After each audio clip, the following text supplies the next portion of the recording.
Bismillahirrahmanirrahim. Good morning, dear students. This is your English language teacher, Sachin Yaz.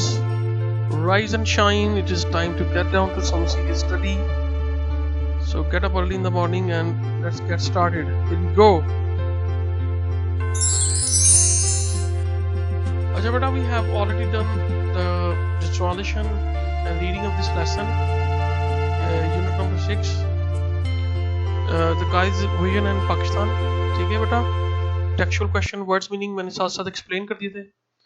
और आज हम इसके जो कंप्रीहेंशन क्वेश्चन है और एक इम्पोर्टेंट एक्सरसाइज है कनोटेशन और डेनोटेशन की, वो थोड़ी सी एक्सप्लेन की है मैंने.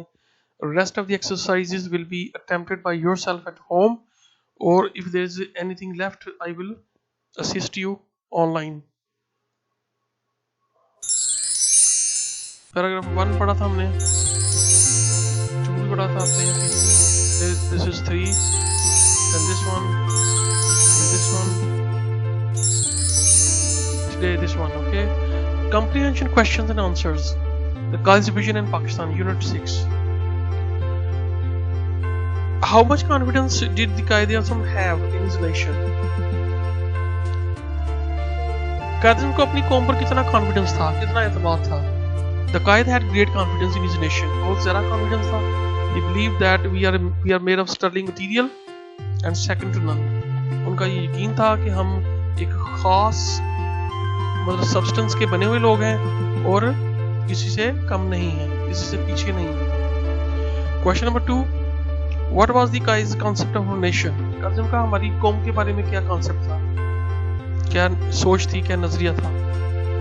The Quaid's concept of nation was that we are one nation, कि हम एक कौम हैं, on the basis of religion and culture, यानी मजहब और हमारी जो सकाफत है उसकी बिना पर. Question number 3 है, what was the ideology of Pakistan in view of the Quaid? Quaid-e-Azam की नज़र में या सोच में पाकिस्तान की क्या आइडियोलॉजी थी? The ideology of Pakistan in view of Quaid-e-Azam was based on the fact, इस fact पर मबनी थी that the Muslims are an independent nation, कि मुसलमान एक आज़ाद कौम है, and any attempt, किसी किस्म की भी कोशिश to merge them would result in disaster, उनको मर्ज करने की, जम करने की, कंबाइन करने की कोई भी कोशिश तबाही का बाइस बनेगी. Question number 4. What can be possible solution to our present problems? हमारी मौजूदा मसाइल का, प्रॉब्लम्स का क्या possible solution हो सकता है?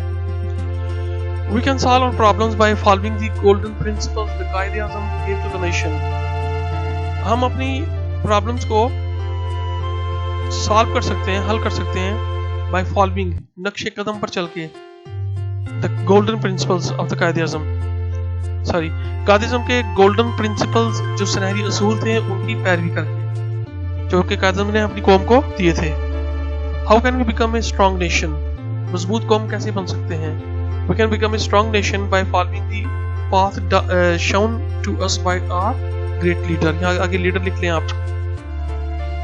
स्ट्रॉन्ग नेशन बन सकते हैं by following the path, उस रास्ते पर चलकर, shown to us, जो हमें दिखाया था by our great leader, हमारे अजीम रहनुमा ने. ये क्वेश्चन नंबर लास्ट है. What does love of our country demand for us? From us, ठीक है, हमारी जो मोहब्बत है हमारे मुल्क के लिए हमसे क्या तकाजा करती है? It demands from us to become united. हमसे ये तकाजा करती है कि हम मुत्तहिद हो जाएं, इकट्ठे हो जाएं, and put our joint efforts. ये efforts है, effects नहीं है, ठीक है, ये मिसप्रिंटिंग है. और अपनी इकट्ठी कोशिश करें, मिलकर कोशिश करें to serve our country, अपने मुल्क को सर्व करने के लिए, मुल्क की खिदमत के लिए. तो बेटा ये क्वेश्चन आंसर थे, पिछले भी क्वेश्चन आंसर और ये भी इन सबको मिला के आपने you have to just note down your copies और उनको लर्न करना है as a homework, ठीक है. You will be asked whenever I get to. ठीक है जी, आगे चलते हैं नेक्स्ट. अच्छा बेटा, एक आपकी ग्रामर में इसी लेसन में एक ये टॉपिक था, मैंने इसको थोड़ा आई थॉट इट बेटर और useful to teach you.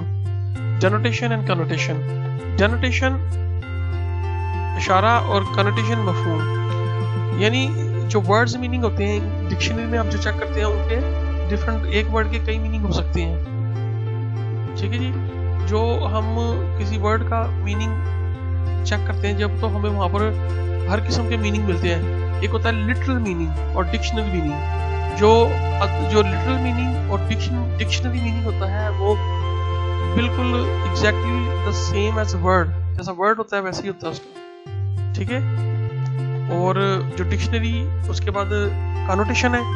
Connotation जो है वो feeling plus emotion associated with word, यानी उस किसी वर्ड के साथ हमारी फीलिंग और हमारी इमोशन एसोसिएट हो जाए तो ऐसे वर्ड का मीनिंग जब चेंज होता है तो वो कैनोटेशन होती है, ठीक है। एग्जांपल देखें, जैसे दो वर्ड हैं ये चीप और इनएक्सपेंसिव, इनकी जो डेनोटेशन है मतलब इनका जो डिक्शनरी मीनिंग है वो लगभग सेम ही है। मतलब कि not casting lot of money, किसी चीज की बहुत ज्यादा प्राइस ना होना, कीमत ना होना।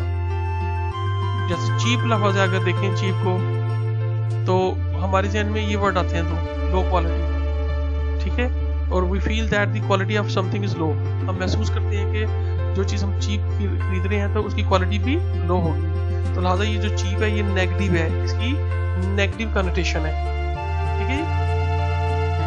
उसके बाद अगर हम देखें लफ्ज इनएक्सपेंसिव, इसका मतलब not casting lot of money, इसका मतलब भी वही है, कोई चीज महंगी ना होना, लेकिन समथिंग विद गुड प्राइस, लेकिन ऐसी चीज जो अच्छी भी हो लेकिन आपको अच्छी प्राइस में मिल रही है, यानी कम प्राइस में मिल रही है, तो ये वर्ड पॉजिटिव है, इसकी जो कैनोटेशन है वो पॉजिटिव है, ठीक है। दोनों के लगभग मीनिंग सेम है, लेकिन डेनोटेशन और कनोटेशन आर डिफरेंट। एग्जांपल अगर 2 देखें, हम देखें इसमें दो वर्ड है कनिंग और ये smart. Cunning gives negative meaning, जब हमारे जहन में कनिंग वर्ड आता है तो हम समझते हैं कि शख्स बड़ा ही कनिंग है, बहुत ही क्लेवर, होशियार, चालाक है, और वो अपनी मतलब इस होशियारी या चालाकी के जरिए दूसरों को नुकसान पहुंचाकर अपना फायदा कर सकता है, तो ये नेगेटिव मीनिंग है। इसी तरह स्मार्ट का भी कनिंग जैसा मीनिंग है, लेकिन ये पॉजिटिव है। जब हम किसी को देखते हैं कि he is very smart, it means वो बड़ा मतलब अच्छा, स्मार्ट और बड़ा ही मतलब intelligent in a positive way. I hope you are getting all this. उसके बाद है एग्जांपल 3, इसमें एक वर्ड लिया मैंने रैट, वन वर्ड को डिस्क्राइब करेंगे, इसके 2 मीनिंग, एक इसका डिक्शनरी मीनिंग है, डिक्शनरी मीनिंग में इसका मतलब है चूहा, यानी एक लॉन्ग टेल्ड रोडेंट एनिमल, एक लंबी टेल वाला, लंबी पूंछ वाला कुतरने वाला जानवर, ठीक है। इसका जो ये तो उसका डेनोटेटिव मीनिंग है। इसका जो कैनोटेटिव मीनिंग है एन अनप्लेजेंट पर्सन, इसका मीनिंग क्या है, अनप्लेजेंट, यानी ऐसा शख्स जो किसी को गवार ना, अच्छा ना हो, जो नागवार किस्म की मतलब पर्सनालिटी रखता हो। और he is such a rat, इसका मीनिंग क्या हुआ, मतलब मींस के अनप्लेजेंट और चीप टाइप ऑफ पर्सन, वो बहुत ही अनप्लेजेंट है और चीप टाइप ऑफ पर्सन है। एग्जांपल फॉर एक और लेते हैं वर्ड स्नेक। डिक्शनरी मीनिंग इसका reptile with a long body and no legs, एक रेंगने वाला जानवर है, लंबी बॉडी वाला, और उसकी कोई लेग्स नहीं है। लेकिन अगर हम इसको कनोटेटिवली लें तो इसका मीनिंग है N unpleasant person who can not be trusted, एक अनप्लेजेंट शख्स, एक मतलब अच्छा शख्स ना होना जो कि जिस पर किसी किस्म का कोई इत्मीनान नहीं किया जा सकता। तो बेटा ये देखें, मतलब डिक्शनरी स्किल्स हैं ये आपको आने चाहिए, आपको पता होना चाहिए वर्ड्स के मतलब डिफरेंट मीनिंग हो सकते हैं, शेड मीनिंग होते हैं, लिटरल मीनिंग होते हैं, ठीक है। लिटरल मीनिंग जो होते हैं वो उसमें हमारी इमोशंस और हमारी फीलिंग्स शामिल होती हैं, सारी लिटरल मीनिंग जो होते हैं वो स्ट्रेट अवे जो डिक्शनरी मीनिंग होते हैं, लेकिन जो कनोटेटिव मीनिंग होते हैं उनमें हमारी फीलिंग और इमोशन शामिल होते हैं, ठीक है। आगे एक छोटा सा शायद देखते हैं, ये 4 वर्ड है, इन चारों का मतलब होता है कि बहुत ही पतला दुबला शख्स या मैन और वुमेन। लेकिन ये जो रेड कलर में ये गॉन्ट वर्ड है, इसका मतलब है वेरी थिन, ये थिक नहीं है, थिन है, बिकॉज ऑफ सिकनेस और हंगर, यानी भूख और बीमारी की वजह से इतना पतला हो जाना कि वो बीमार लगे। स्किनी का मतलब होता है वेरी थिन, बहुत पतला, लेकिन ये इससे यानी गॉन्ट से बेहतर है। ठीक है, मतलब इसका भी मतलब होता है कि वेरी थिन, बहुत ही पतला, हद से ज्यादा। आगे एक वर्ड है स्लेंडर, ये थोड़े से इससे स्किनी से बेटर है। इसका मतलब भी पतला होता है लेकिन thin and delicate in a way that is attractive. Thin भी और पतला भी है और बड़ा नरम मिजाज भी है, मतलब बड़ा अट्रैक्टिव लगता है उसमें। स्वेल्ट ये नंबर 4 पर है, ये इन सबसे ज्यादा पावरफुल कह लें। अट्रैक्टिवली थिन यानी इतना थिन कि बहुत ही दिलकश लगे, बहुत ही खूबसूरत लगे, ग्रेसफुल लगे और बहुत ही स्टाइलिश लगे। ठीक है बेटा, ये आपकी छोटी सी एक एक्सरसाइज थी। उम्मीद है कि आपको समझ आई होगी और आपने इसको एंजॉय किया होगा। आई होप कि you will be doing all the exercises, the rest of the exercises will be done by yourself at home. और जो मैंने जैसे आपको बोला कि इसके क्वेश्चन आंसर आपने कॉपी पे लिखने हैं, याद करने हैं ज़बानी। तो आपको मैं नेक्स्ट वीडियो में मिलूंगा इंशाल्लाह। All the best, see you, अल्लाह हाफिज़।